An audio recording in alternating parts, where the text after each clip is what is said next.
It'll be one to go this time by. Coming to the green, buddy, coming to the green. Let's go get him. Go, go, go, take, go, go, go, go. Get your motor running. Head out on the highway. Center by today's third place finisher, driver the number 18 Z-Line Designs Toyota, Kyle Busch. Kyle, tell us about your run.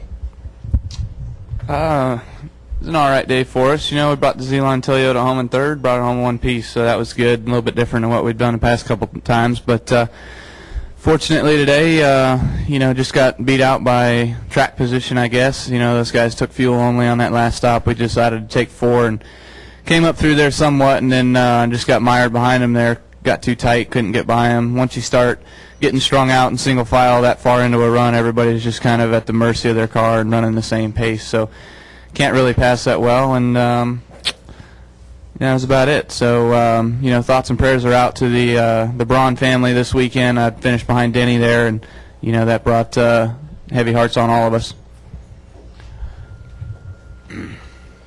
We're also joined by today's second place finisher, driver the number 32 Toyota, Denny Hamlin. Denny, tell us about your run. We had a good run. We had a good car all day, just track position. We had one bad pit stop, put us back 4 or 5 spots after we already gained them on under green.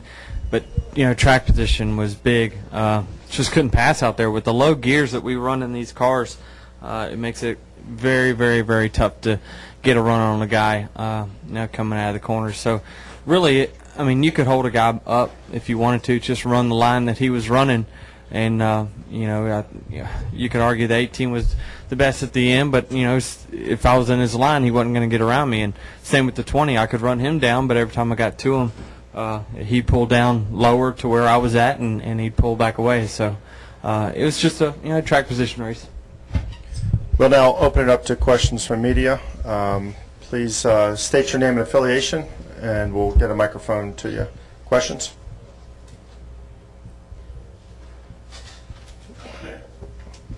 We'll go here, and then we'll go upstairs. Michael Daly, CatchFence.com. The Toyotas looked unstoppable today. Have they reached that point overall in the Busch Series and in NASCAR in general? I don't believe so. I think that anybody out there is capable enough of being able to win a race. It's just a matter of the right teams and you know, the right equipment. I mean, Denny was in a Braun car, and they've always been fast on the flat tracks and stuff. You know, the 38 won last year at ORP, and you know, we've been fast this year everywhere pretty much with the JGR stuff. So I think it's pretty much anybody's game. The Hendrick cars seem to have the most power from what I've seen qualifying-wise on the ticker and racing out there on the racetrack with them. So besides the Hendrick cars and the Fords, we're probably tied for second or about third best motor-wise. Yeah, I just think the Toyotas today were handling better than the Chevrolets were, you know, in the corners. Nothing to do with the power really down the straightaway. We'll go upstairs for a question. Racine, this is for both of you guys. If you come into a race like today where you know track position is going to be so crucial, when you get down to making those last pit stops, how difficult is it to come in and take 4 tires and not gamble? I didn't know it was going to come down to be a track position race, so I was up front most of the day and wasn't back in traffic, you know, trying to pass and trying to do all that stuff. If I would have known how bad it was, we probably would have taken 2 or even just gassed it. So, you know, unfortunately we got out-strategized there at the end and tried to come back through there, but just wasn't able to do it. And I think we were the furthest progressor of the guys that took 4 tires. So, you know, now that we know what happened today, we'll see. I'm sure that'll happen tomorrow, and we'll have to play the track position game there too. Denny, do you want to respond to that? Yeah, I knew I qualified bad. We were qualified 17th, so it was hard to pass. I mean, my car was turning better than everybody's in front of me, but as soon as they pulled down in my line, I'd lose the front end, and you know, it looked like I didn't know what I was doing. So it's just it's product of it. The biggest thing is the gearing in these cars that really makes it tough. It used to not be that bad. And I don't blame it all on aero by any means. I think it's the cars are tight in general. The setups are, but the gear keeps the tires on the car longer, so everyone kind of runs the same speed. We'll go to Dustin.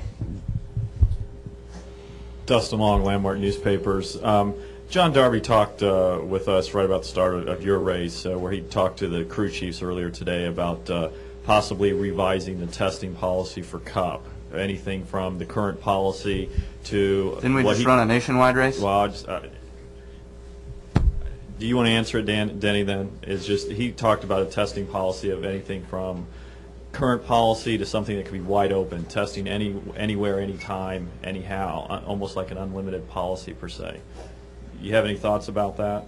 I mean, it would suck for us. We'd have to. Everyone pretty much has a test team anyway. But now you're going to end up forcing teams to have test drivers and entire.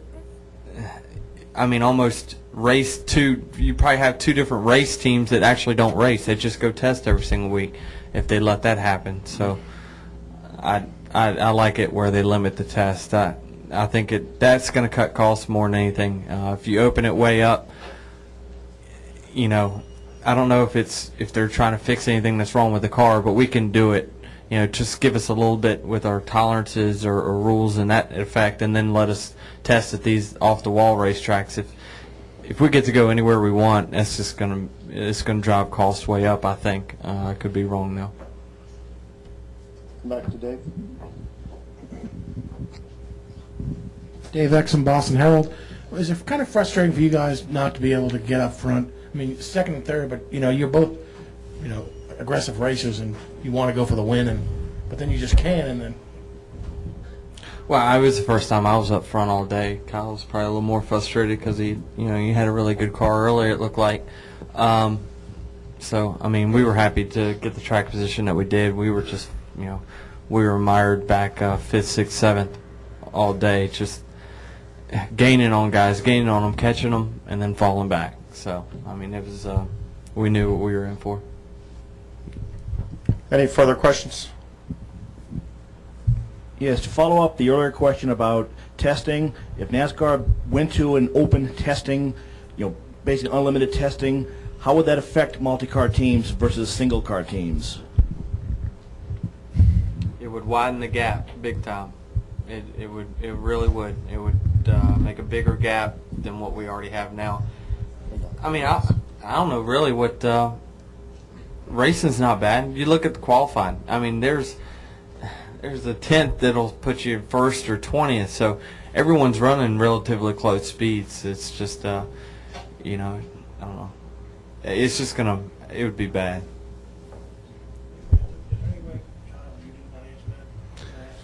We run a nationwide race. We're talking Cup, but it's. I didn't ask you about having to sit there and not being able to. Oh, I Sorry. passed out on that. Sorry. Yeah, it's frustrating, but I'm happy for JGR, Toyota, and all the guys on that 20 team. They're pretty much the dominant force this year. They have been, and they got up front when it mattered most, kept their position, and I came from 8th, 7th, something like that, and got to 3rd. So I passed a few guys, but once Tony and Denny got strung out too much, I tried running them down, got to them, and then got stuck behind another lap car and fell another straightaway behind. So it was just too hard to keep up with them.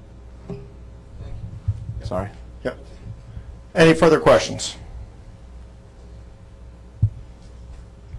Gentlemen, thank you. Congratulations.